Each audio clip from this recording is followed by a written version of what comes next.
At the age of 11, in the year of our Lord, 1998, I would be exposed to the Fallout series for the first time.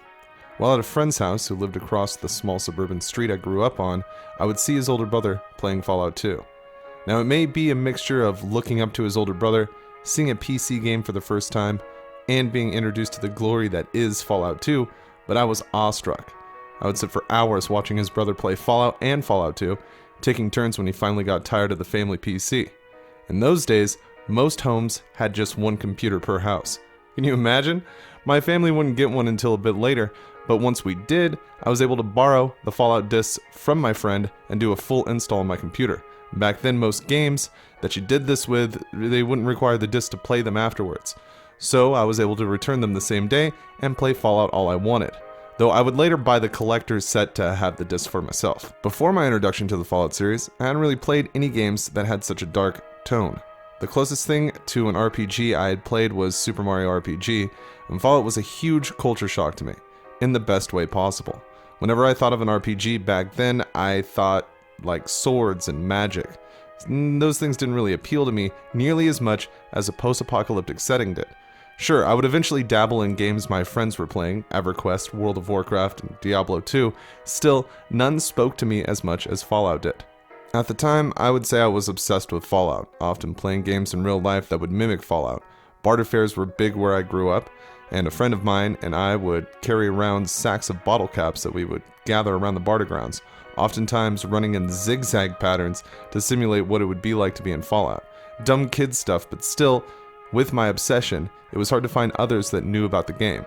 I would play other things, late-night Nintendo 64 battles, sleepovers, and LAN parties as we got older, but nobody seemed to really know or care about Fallout. Of course, this was a personal experience because Fallout and Fallout 2 sold very well, so clearly other people enjoyed these games, just at the time, with the limited resources of the late 90s and early 2000s, I felt like I was a part of a cult following. I attribute this to the decline of the Fallout series that started after Fallout 2. Granted, Fallout Tactics is excellent in its own right, it didn't capture what many were looking for in a Fallout game. What followed would be the lowest rated Fallout game at the time, Fallout Brotherhood of Steel, the first attempt at a console game the series would make. It was not received well, but due to limited printing and novelty, it is highly sought out by fans of the series. I wouldn't say it's hard to find. I was able to get a nearly new copy from Amazon along with a perfect condition original Xbox.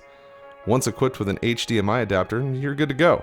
I think the reason lies with the fact that most people do not want to put in the time or the money for such an abysmal game in the series. Fallout 2 did not see the same fate, obviously. After the success of Fallout, Fallout 2 was met with similarly great reviews, with GameSpot giving it an 8.8 out of 10 in 1998. Fallout was credited as a huge step in the right direction for RPGs and was hailed as one of the best of the genre to be released in years.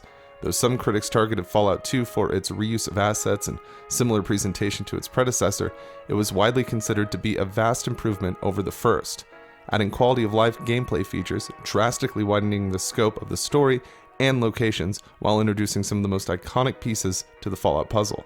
Overall, most fans of Fallout enjoyed the sequel. It felt true to the previous game, though some thought the tone had changed significantly. Fallout 2 was widely accepted as an improved version of its predecessor. Improvements were made to the character creation system, adding new perks and traits. The Wasteland had evolved, new factions and characters filled the game areas. All that you would expect from a sequel. What about Fallout 2 really made everyone so happy? These new improvements really helped, but the main quest of Fallout 2 is where the gold really lies. Fallout 2 features possibly one of the best stories of the series. While fans these days may overlook the classic Fallout games for a variety of reasons, dated graphics, steep learning curve, or even the turn-based combat, you are doing yourself an incredible disservice by skipping it. For those of you that haven't played through it and would rather get a rundown, this video is for you. For those of you who have played Fallout 2, we can take this time to look back on one of the best main quests in gaming history. It goes without saying that this video is going to have major spoilers for Fallout 2. If that is kosher for you, then let's talk about how the main quest of Fallout 2 is God tier. Today ain't your day. Fallout 2 starts much the same way Fallout did. We are met with Vault-Tec propaganda, this time while A Kiss to Build a Dream On by Louis Armstrong plays. After the video from Vault-Tec showing the dwellers how to leave the vault, we see the interior of Vault 13. The doors begin to open and the vault comes to life. The inhabitants of Vault 13 are then met with something the Vault Tech preparation video could never have prepared them for: an Enclave troop. At this point, we don't know who the Enclave is. We've never seen that type of armor before, and it was intimidating. When you go back now, perhaps after being introduced to the series from Fallout 3, you would know exactly who that is. Back when Fallout 2 was new though, we hadn't seen these guys, or that big fucking helicopter they brought with them. Of course, Ron Perlman welcomes us to this world with a stunningly dark narration that catches us up on the happenings and events that have led us here.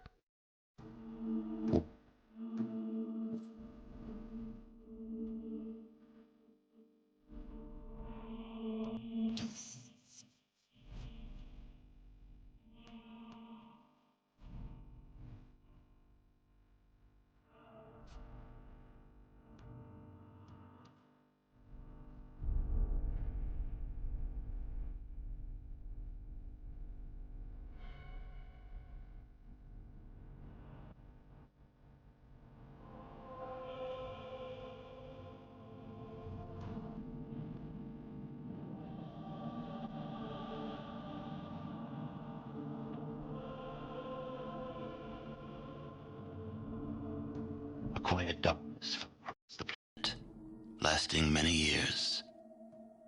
Few survived the devastation. Some had been fortunate enough to reach safety, taking shelter in great underground vaults. When the great darkness passed, these vaults opened, and their inhabitants emerged to begin their lives again. One of the northern tribes claims they are descended from one such vault. They hold that their founder and ancestor, one known as the Vault Dweller, once saved the world from a great evil. According to their legend, this evil arose in the far south. It corrupted all it touched, twisting men inside, turning them into beasts. Only through the bravery of this Vault Dweller was the evil destroyed. But in so doing, he lost many of his friends and suffered greatly, sacrificing much of himself to save the world. When at last he returned to the home he had fought so hard to protect, he was cast out, exiled. In confronting that which they feared, he had become something else in their eyes, and no longer their champion. Forsaken by his people, he strode into the wasteland. He traveled far to the north, until he came to the Great Canyons. There he founded a small village, Arroyo, where he lived out the rest of his years. And so, for a generation since its founding, Arroyo has lived in peace, its canyons sheltering it from the outside world. It is home. Your home. But the scars left by the war have not yet healed, and the earth has not forgotten. From here, we are introduced to the village elder, the daughter of the Vault Dweller and the mother of the Chosen One. The Vault Dweller was the playable character in Fallout. This makes you, the Chosen One, the grandchild of the original Vault Dweller. Despite the village elder being depicted as very old and somewhat frail, she is actually only 53 during the events of Fallout 2. I guess the wasteland can take its toll on you. Though we are the Chosen One, this title must be earned beyond genetics. The first task? The Temple of Trials.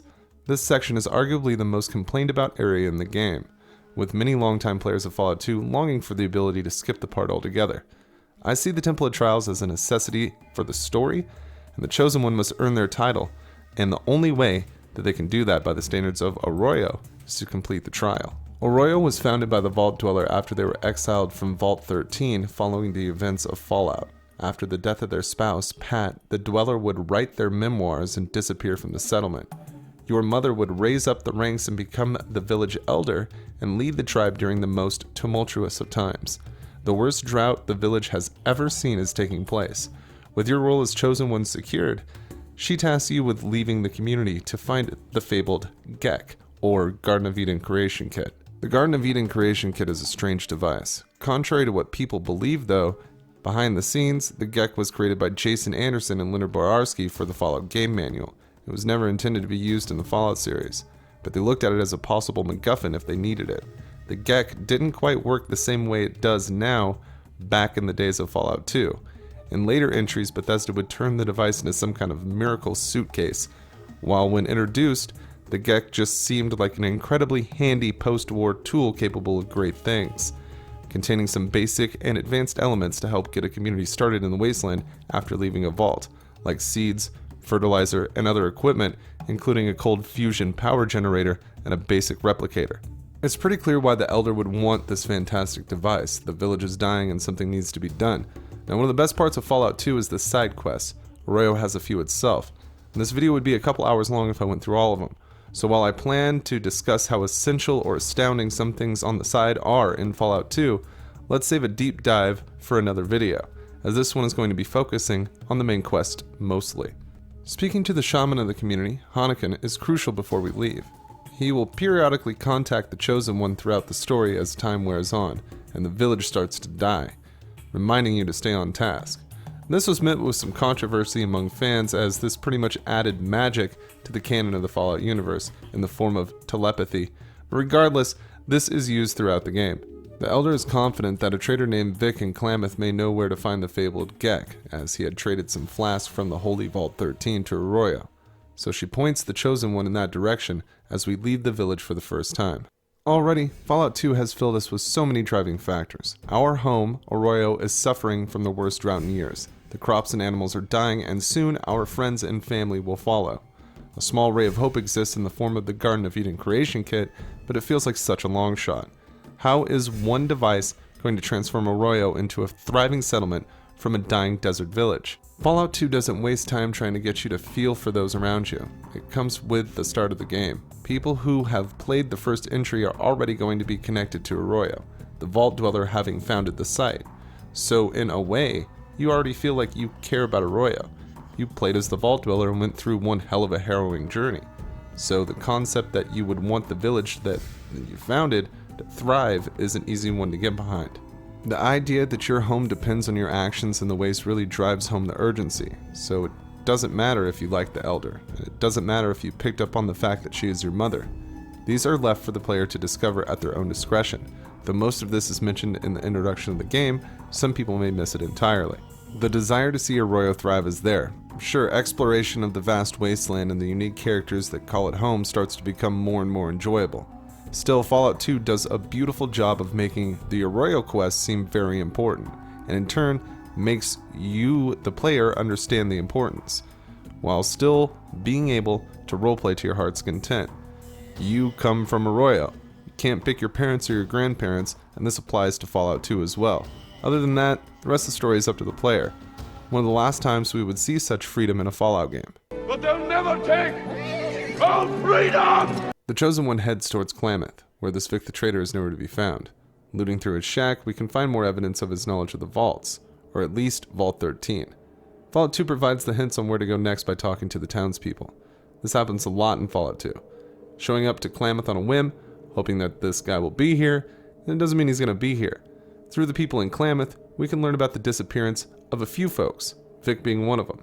All signs point to a place called the Den, so that is where we are headed next. Of course, once we get to the Den, we find that Vic has been captured by slavers. The slaver leader, Metzger, isn't going to be letting him go easily either.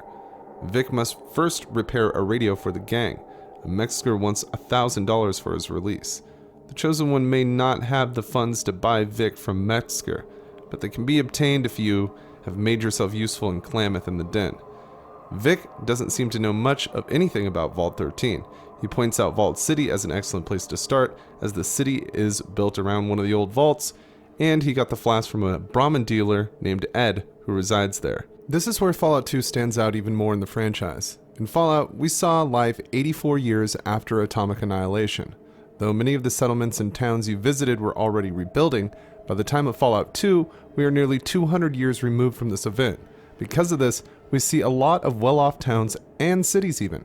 Vault City is a shining example of this. In the year 2091, the inhabitants of Vault 8 would receive an all-clear signal from Vault-Tec, leading to the dwellers using the GECK issued to the Vault and the Vault's own fusion generators to produce fertile grounds and buildings. By the events of Fallout 2, nearly 150 years later, Vault City has become a dystopian city, run by elitists. Oftentimes, the elite of Vault City will keep the unwashed in front of the actual town, with the main bit being reserved for citizens or wastelanders lucky enough to receive a day pass. Fallout 2 allows the Chosen One to approach this in a variety of ways, using speech to convince Wallace to hand one over, stealing one from him directly, or just walk in with your holy Vault 13 jumpsuit on. You'll be so surprised and curious that he will send you to the Overseer directly. This kind of choice and freedom in quests is what makes Fallout 2 stand out so much.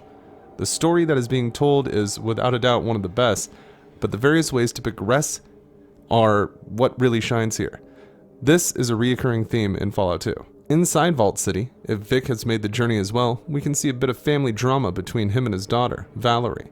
Something that Fallout 2 did to add a bit more flair was introduce some in-game cutscenes, though by today's standards, one may not see them that way. Fallout 2 will sometimes showcase a conversation or event like this, adding a bit of backstory to characters involved. One of the most notable cases is the forced encounter that the Chosen One will have with Frank Horrigan, the main antagonist of Fallout 2 and de facto military leader of the Enclave at the time. His cutscene helps drive the tone of his character home in an astounding way. Talking to Ed yields some locations on your map. Other than that, we are going to need to get into that vault to check the computer records for Vault 13. Again, Fallout 2 gives you a multitude of choices. Lynette, the first citizen, or overseer for the most part, won't be giving just anyone access to the vault. It is reserved for citizens. She offers the daunting citizenship test, which is nearly impossible to pass, or the Chosen One could take care of some ghouls that are letting an old reactor leak rats into the drinking water of Vault City, in nearby Gecko. Gecko is a lovely town for fans of the previous game, as Harold, the personable ghoul from the hub, now resides as mayor of Gecko. Of course, the Chosen One can ask around Vault City for a more peaceful solution to this problem.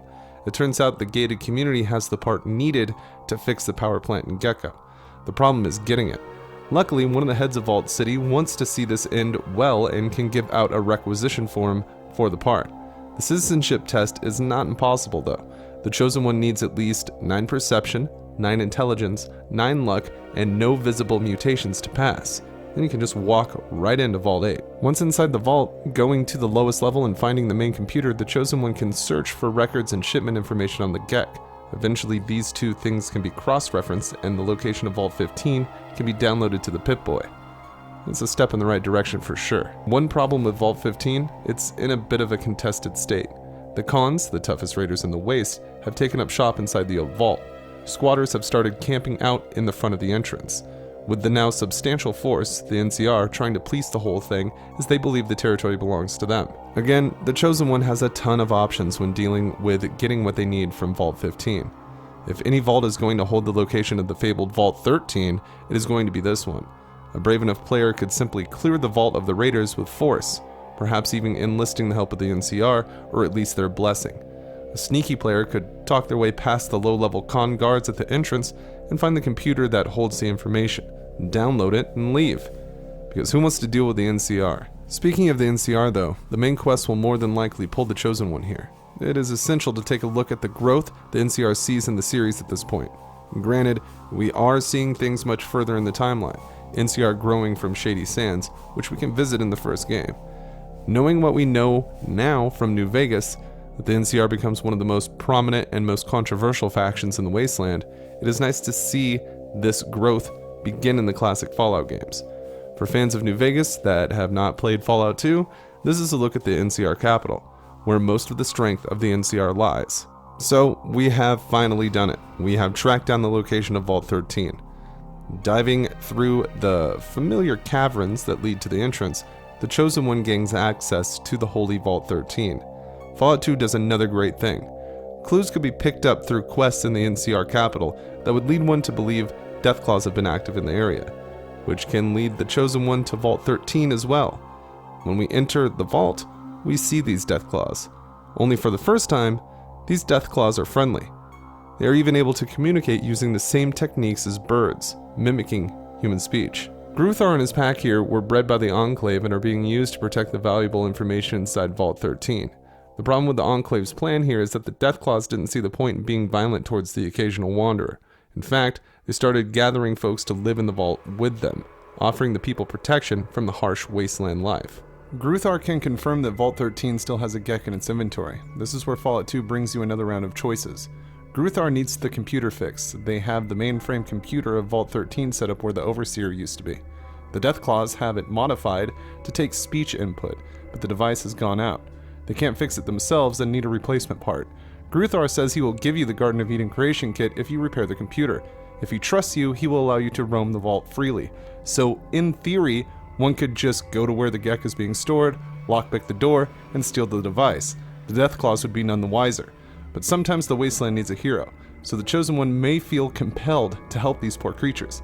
That is up to the player, which at this point should be the motto of Fallout 2. That isn't where the choices stop either. This isn't even the only way to get a GECK in the game, as another device can be found at the Enclave's oil rig in a locker, so the Chosen One could just mad dash down to San Francisco and make their way to the oil rig to get a GECK. The rest is history. I don't want to get too ahead of myself here though. Assuming we grab the GECK in the usual way, Hannikin will contact us telepathically to tell us that Arroyo has died. Chosen, do you hear me? The village dies. All of our futures die too. We have little left in both time and essence. Hurry. Hurry. Strange message indeed, absolutely worth investigating. We have the GECK, so we are heading that way anyway. Upon arriving at Arroyo, we see the bridge out and the village in shambles. Hannikin lies on the ground, grasping to life. Always the wordsmith, the village shaman of Arroyo breathes his last breath. His story of the Enclave coming to the settlement is spine-chilling. Hearing about these events from the perspective of a tribal who has never seen such a thing is really harrowing. Hannikin mentioned a place called Navarro, which lies on the coast towards San Francisco. It's the only lead we got. Before we go much further, I want to bring up the Brotherhood of Steel. Their presence in Fallout 2 is much different than other entries in the series. Though I go the majority of my playthroughs barely interacting with the Brotherhood, they are a significant factor in the events of Fallout 2. The Brotherhood of Steel can help the Chosen One access Navarro, giving a quest that will provide some sort of purpose for being there, that being stealing some plans for vertibirds, the helicopters that the Enclave uses. For the Brotherhood, up until this point in the game, the Brotherhood outposts that we could find in the Den and NCR have been a haven of mystery, with a lone member of the faction spouting cryptic metaphors at the Chosen One. Cryptic metaphor! The Brotherhood has taken quite an interest in the Enclave since they arrived on the scene. This is the first time the Brotherhood has felt outmatched by another faction outright, and any help they can get to even the playing field would really toast their butter. This, of course, is entirely skippable in Fallout 2. It is possible to never interact with the Brotherhood, even in an extended game. The outposts are incredibly intriguing, so odds are most people stop by for a chat. Instead of pushing into the wasteland and fighting the Enclave head-on in a losing battle, the Brotherhood plots underground, biding their time until they can actually make an action against the Enclave. It adds so much more nuance to the story to not see the Brotherhood try to be the wasteland police. It, at this point, had never been their role. They are little more than technophobic mole men with fancy armor in the classic Fallout games, though the significance of their presence is notable. At Navarro, we get the runaround from the welcoming committee, Chris. If things get too dicey, he calls in support from his Enclave boyfriend, so it's best not to mess around. We want a bit of access to this place, so we gotta play it cool. Navarro is not the main headquarters of the Enclave, but it is very critical to their mission. This site acts as a refueling station and mainland recruitment center. The Enclave have their hands in most things related to Poseidon Energy, so this is not a surprise.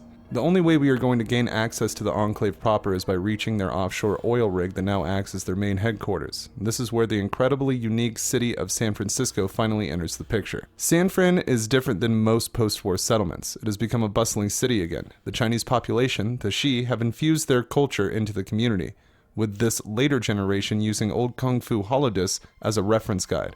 This has led to the different parties that exist in the city to have movie-style standoffs and flamboyant hand-to-hand combat in the streets. Another reason San Francisco is so vital to the story of Fallout 2 is the fact that the Poseidon marine vessel Valdez is docked here. The ship has been here for as long as time can tell. The PMV Valdez has been subject to many Enclave recovery missions and, at this point, is inactive. If one wanted to get to the base of inbred shadowy figures, this boat probably would be the best bet. Back in Vault 13, in the same location as the Garden of Eden creation kit, the Chosen One should have been able to find some navcom parts, and if they didn't grab them before, now would be an excellent time to get them. The FOB for the tanker is needed to start it, and that is located in the commander's office at Navarro. Like usual, a variety of methods can be used to obtain the FOB from the base. The last thing this baby is going to need is some fuel. This is an opportunity to learn a bit more about the Shi, as the Shi Emperor can redirect fuel to the tanker, though in typical Fallout 2 fashion, the Chosen One can come at this from a variety of different angles. Kin Lee, the advisor to the Emperor, can be convinced to allow the Chosen One an audience with the Emperor, which will clue us in on the biggest secret of the Shi people. Their Emperor is a computer. At this point, we can just hack the Emperor and redirect the fuel. With all the preparations ready, this ship can set sail. Launching out into the Pacific, the Chosen One is finally on course to confront the Enclave head-on. This is an extraordinary moment in Fallout 2, as it really made me see the scope of the game as much more substantial than before. Leaving the mainland actually to get to the Enclave base is a great touch. Adds a bit of pressure. You're going to bring the fight to the Enclave and save your village, or you're not coming back. Fallout 2 paints this very well. Arriving at the oil rig, the tone sets in. This is it.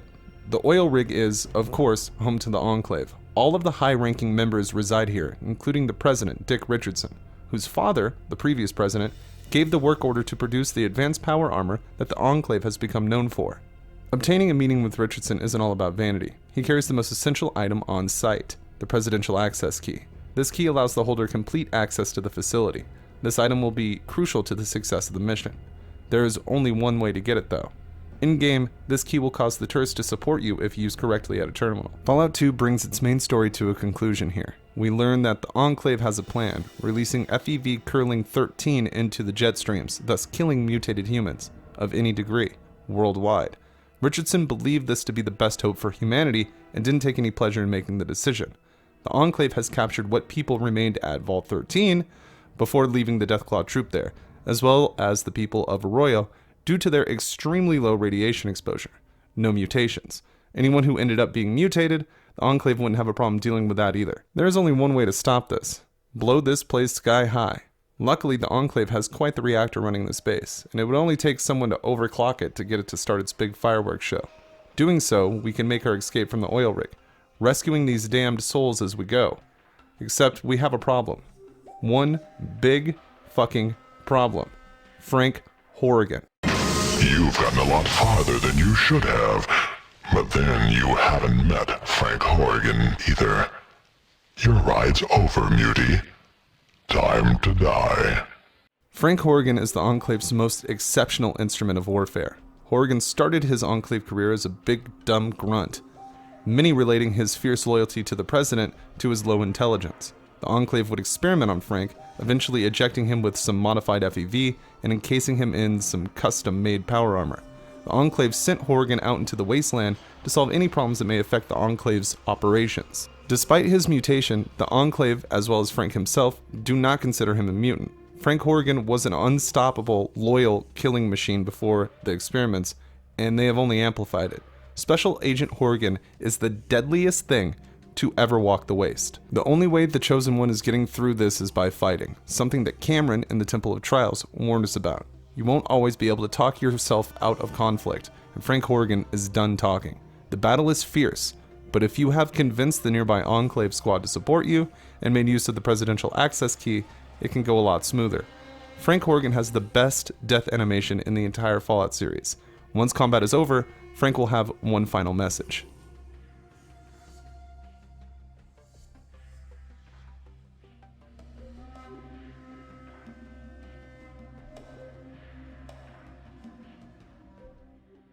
You haven't won here. You and your muty bastard friends are gonna join me in a big ol' mushroom cloud send-off. I just triggered the self-destruct. The work will go on. You didn't do nothing here except seal your own death warrants. Duty. Honor. Courage. Semper Fi. The Chosen One can now make their exit. As we sail away, we see our handiwork. A fireball fills the sky. The Enclave has been stopped, and the wasteland is now out of the crosshairs of a very hazardous group.